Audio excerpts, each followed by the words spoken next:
आज का हमारा टॉपिक है शीत युद्ध। एमपीएस 002 का जो है ये टॉपिक है, तो स्टार्ट करते हैं। शीत युद्ध एक राजनीतिक युद्ध था।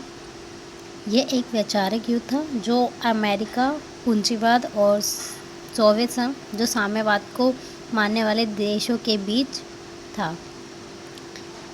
इन देशों के बीच जो तनाव की स्थिति उत्पन्न हुई, ठीक है, इनको जो है शीत युद्ध की संज्ञा दी गई।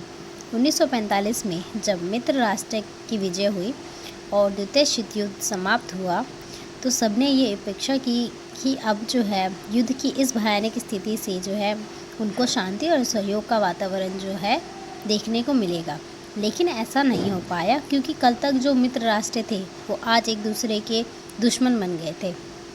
दोनों ही महाशक्तियाँ एक दूसरे को नीचा दिखाने और अपने प्रभाव क्षेत्र को बढ़ाने, दूसरे के प्रभाव क्षेत्र को कम करने और साथ ही अपने अपने मत का प्रचार करने के लिए जो इन्होंने किया, इससे जो है एक युद्ध की स्थिति, यूँ कहे कि थर्ड वर्ल्ड वॉर की स्थिति जो है बन गई थी, जिसे किसी भी तरीके से जो है सुलझा लिया गया, रोक लिया गया। ये जो युद्ध था ये बिना किसी हथियार के लड़ा गया और यह युद्ध तब तक चलता रहा जब तक अमेरिका के राष्ट्रपति जॉर्ज बुश और सोवियत संघ के राष्ट्रपति गोर्बाचेव दोनों ने मिलकर एक औपचारिक समझौते पर शीत युद्ध के अंत का हस्ताक्षर नहीं कर दिया। तब तक ये युद्ध चलता रहा। ये युद्ध 4 दशकों से भी अधिक चला। इस युद्ध में ना कोई तोपों का प्रयोग किया गया, ना ही किसी परमाणु बम का प्रयोग किया गया और ना ही कोई सेना युद्ध भूमि में उतरी। ये केवल वैचारिक युद्ध था। दोनों ही महाशक्तियाँ अपने गुटों के देशों को आर्थिक सहायता देकर उन देशों में जो है अपने सैनिक अड्डे स्थापित करने में लगी हुई थी।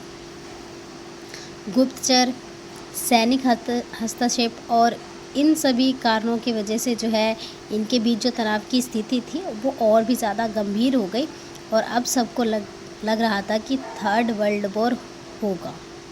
बट ऐसा होने से रोक लिया गया, क्योंकि दोनों ही देशों को पता था कि अगर युद्ध हुआ तो दोनों ही देश जो है समाप्त हो सकते हैं। ठीक है, दोनों में से कोई भी जो है नहीं बचेगा, ये इतना दोनों ही देशों को कंफर्म था, ही पता था उनको। इसलिए थर्ड वर्ल्ड वॉर की जो स्थिति थी उसे रोक लिया गया। ओके, तो अब हमारे आते हैं कुछ विचारक जिन्होंने जो है शीत युद्ध के ऊपर अपना मत दिया है। फर्स्ट है हमारे वॉल्टर लिपमैन। इनके अनुसार जो शीत युद्ध था, ठीक है, वो वास्तविक युद्ध नहीं था, बल्कि ये एक कूटनीति से भरा हुआ युद्ध था जो 2 देशों से अधिक देशों के बीच जो है संघर्ष जिसने जो है उत्पन्न कर दिया था। अब हमारे आते हैं सेकंड, फ्लेमिंग।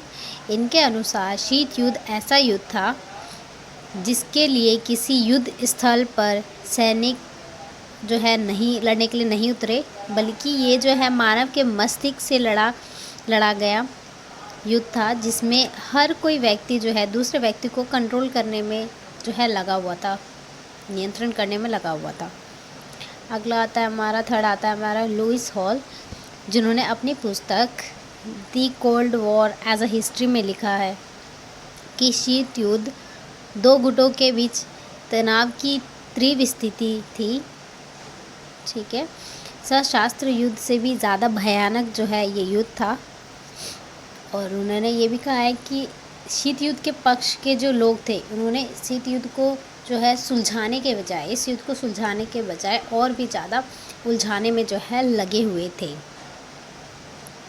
और उन्होंने अपनी इस पुस्तक के ज़रिए जो है ये भी समीक्षा की है कि कल तक जो दोस्त थे, मित्र जो थे, वो अविश्वास और ईर्ष्या के कारण जो है एक दूसरे के शत्रु बन गए थे। तो ये था शीत युद्ध। उम्मीद है आपको समझ आया होगा गाइस।